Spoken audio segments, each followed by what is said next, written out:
والدین کی ناراضگی ختم کرنے کے گر ایک عالم دین سے ایک نوجوان شخص نے شکایت کی کہ میرے والدین ادھیڑ عمر ہیں اور اکثر و بیشتر وہ مجھ سے خفا رہتے ہیں، حالانکہ میں ان کو ہر وہ چیز مہیا کرتا ہوں جس کا وہ مطالبہ کرتے ہیں۔ عالم دین نے نوجوان شخص کو سروں سے پیروں تک دیکھا اور فرمانے لگے کہ بیٹا، یہی تو ان کی ناراضگی کا سبب ہے کہ جو وہ مانگتے ہیں تم ان کو لا کر دیتے ہو۔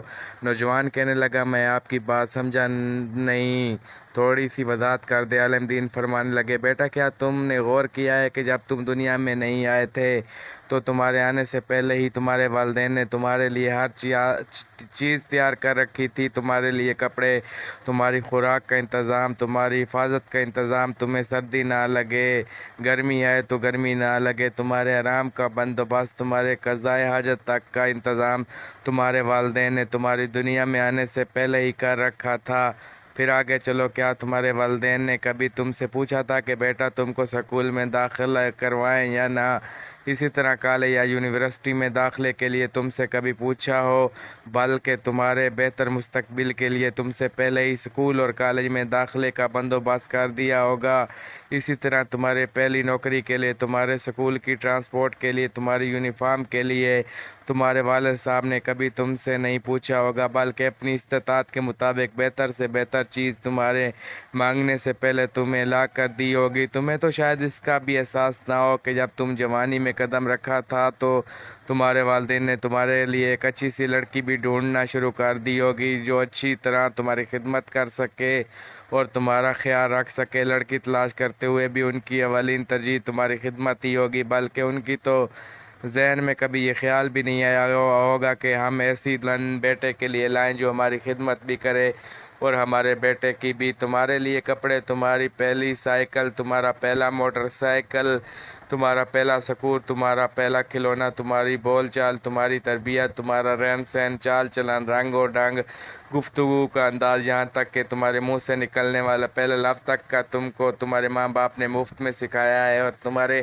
مطالبے کے بغیر سکھایا ہے، اور آج تم کہتے ہو کہ جو کچھ وہ مانگتے ہیں تم ان کو لا کر دیتے ہو، اس کے باوجود وہ خفا رہتے ہیں۔ جاؤ، والدین کو بن مانگے دینا شروع کرو، ان کی ضروریات کا خیال اپنے بچوں کی ضروریات کی طرح رکھنا شروع کر دو۔ اگر ان کی مالی مدد نہیں کر سکتے تو ان کو اپنی قیمتی وقت دو، ان کی خدمت کرو، گھر کی ذمہ داریاں خود لو۔ جیسے اپنے بچوں کے باپ بنے ہو ویسے ہی اپنے والدین کی نیک اولاد بنو اور ان کو بن مانگے دینا شروع کرو۔ اپنے آپ کو اس قابل بنا لو کہ تم سے مانگنے کی یا مطالبے کی ضرورت ہی نہ پڑے یا ان کو کبھی تمہاری کمی محسوس ہو ہی نہ۔ کم سے کم اتنا وقت تو ان کو عطا کر دو، ان کے مسائل پوچھو۔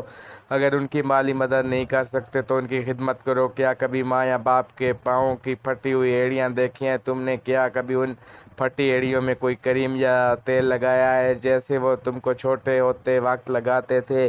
کیا کبھی ماں باپ کے سر میں تیل لگایا ہے؟ کیونکہ جب تم بچے تھے وہ باقاعدگی سے تمہارے سر میں تیل لگا کر کنگھی بھی کرتے تھے۔